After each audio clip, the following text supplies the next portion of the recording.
শোন দুলাল, বলো দাদা, মা যে আমাদের ছেড়ে চিরদিনের জন্য চলে গেছে রে দুলাল।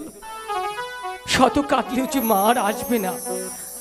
দাদা, আমরা যে গুরুজির কাছ থেকে বিদায় নিয়ে এসেছি, আমরা হচ্ছি রাজার সন্তান। আমাদের লেখাপড়া শিখে মানুষের মতো মানুষ হতে হবে। চলো দুলাল, আমরা আবার গুরুজির কাছে চলে যাই। আমাদের দুঃখ যে আর কেউ বুঝবে না রে দুলাল। না দাদা না,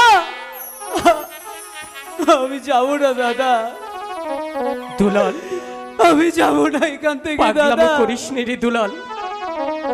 আমি কাকা বাবুর সাথে কথা দিয়েছি, আমাদের লেখাপড়া শিখে মানুষ হতে হবে রে দুলাল। চল দুলাল, চল।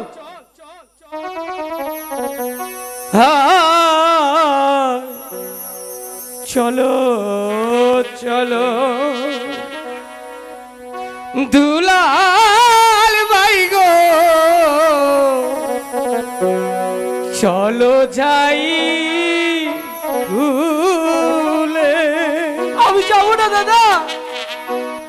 হাই গো লে